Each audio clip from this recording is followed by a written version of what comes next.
안녕하세요, 앤드류 김입니다. 오늘의 트레킹 여행은 국철 1호선 녹천역에서 시작하겠습니다. 1번 출구로 나와서 영상에서와 같이 가다 보면 초안산 산책로가 쓰여진 방향 표지판과 계단이 보이는데요. 이 계단으로 올라갔습니다.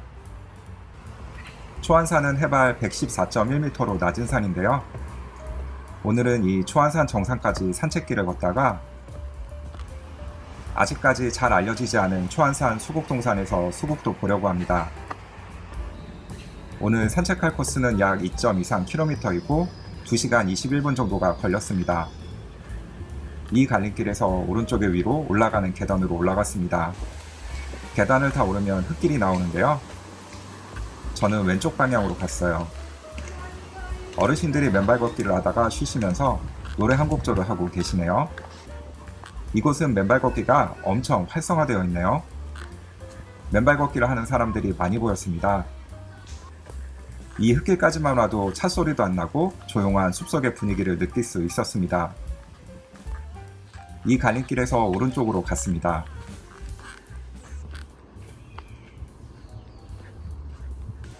이 갈림길에서 왼쪽으로 갔습니다. 중간중간 이렇게 앉아서 쉴 수 있는 의자도 있었어요. 쭉 직진했습니다. 나뭇잎 사이로 비추는 햇살이 싱그럽네요.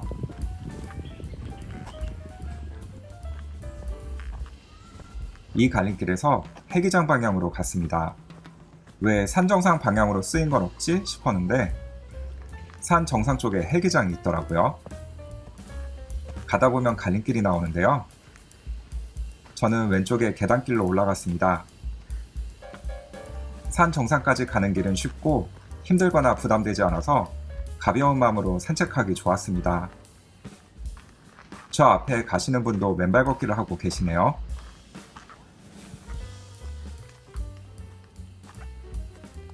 제가 산책하기 좋은 길로 초안산을 추천드리는 이유는 흙길, 야자수 매트길, 계단길, 황토길 등 다양한 길과 함께 아기자기한 길을 따라서 부담없이 걷기에 좋았기 때문입니다.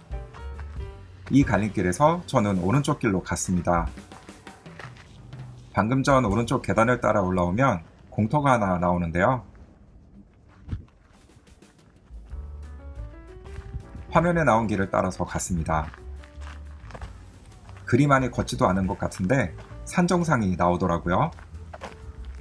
저 앞에 정자쉼터가 보이시죠? 저기가 산 정상이 있는 곳입니다. 초안산의 정상에는 표지석이 따로 없더라고요. 대신에 정자쉼터와 함께 삼각점이 있었습니다. 삼각점은 국가 기본 측량에 의해 결정된 지리좌표를 표시한 기준점입니다.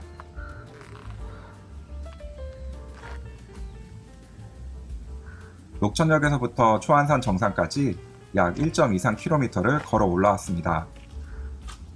산림욕하는 기분으로 걸었는데 정말 부담없이 힘들이지 않고 산 정상까지 왔습니다.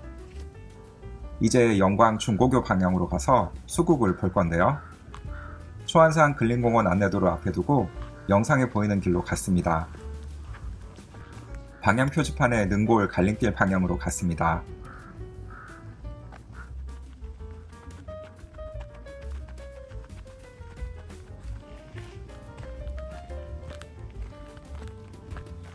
이 갈림길에서 오른쪽 길로 갔습니다. 길 옆으로 정자쉼터와 함께 각종 운동기구들이 있네요. 초안산 코스를 걷는 내내 어딜 가든 사람들이 많이 다니니까 외지지 않아서 좋았습니다. 비석골 근린공원 방향으로 갔습니다.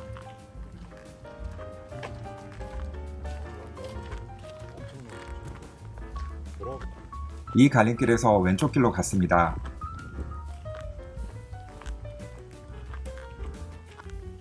초안산은 상수리나무와 신갈나무 같은 참나무가 숲의 약 16.4%를 차지하고 있다고 하네요.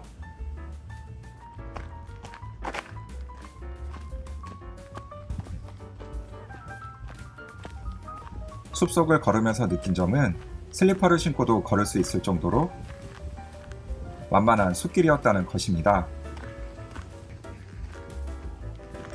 그리고 날파리 같은 벌레가 거의 없어서 좋았어요. 초안산은 조선시대 내시들의 묘가 많아서 내시산이라고도 불렸다고 하는데요. 그래서 그런지 숲길을 걷다 보면 관리되지 않은 옛날 묘와 묘석상들이 종종 보였습니다. 여기 방향 표지판에 비석골 근린공원 방향으로 갔는데요. 비석골 근린공원이라는 이름도 산속의 여러 비석들을 모아서 공원으로 만들었기 때문이라고 하네요.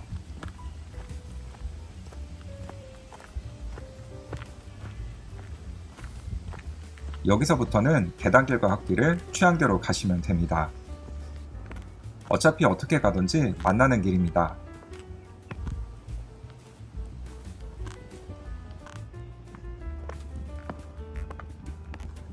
이 갈림길에서 비석골 근린공원 방향으로 갔습니다.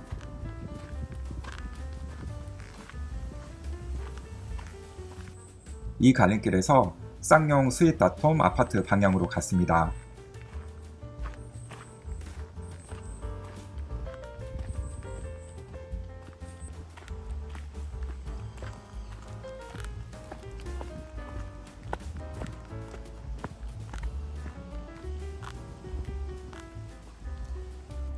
계단을 내려가다 보면 저 아래에 먼지털이 에어건이 있는 장소가 보이는데요. 아직 설치 중이라서 운영 중이지는 않는 것 같습니다. 이 근처에서부터 꽃내음이 바람을 타고 불어왔는데요. 80m만 더 가면 수국동산이 나오더라고요. 거기서 수국의 꽃내음이 불어오는 듯 했습니다.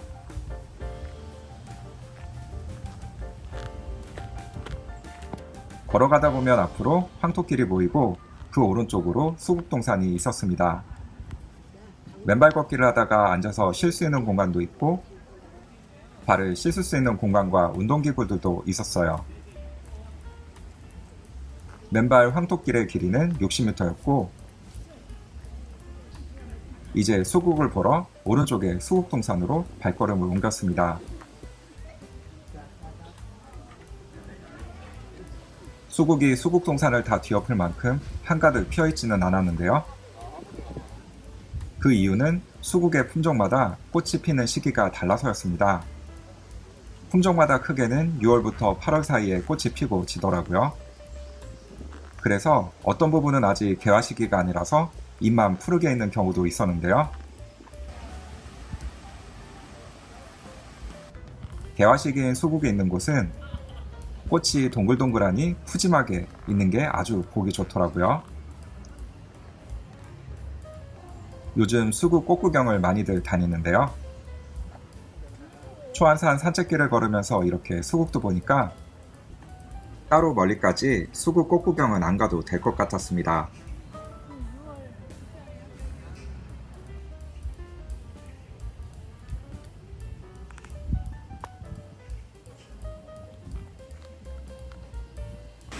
이 작은 폭포는 인공폭포라서 운영시간이 정해져 있는 것 같았는데요.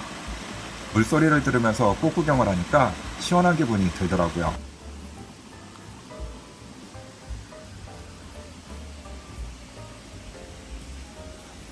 사진을 찍는 메인 포인트에는 여러가지 색상의 수국 화분도 풍성하게 놓여 있었습니다.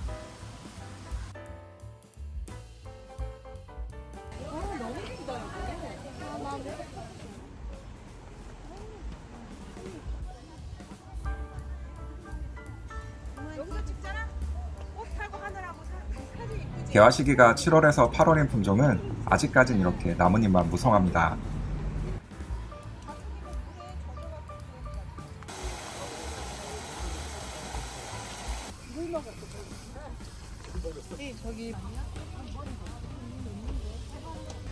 수국동산에는 화장실도 있고 주차장도 있으니 참고해주세요. 주차장은 그리 넓지 않았고 6월 29일부터 유료화가 된다고 합니다. 그리고 주차장 뒤편으로도 수국이 있습니다.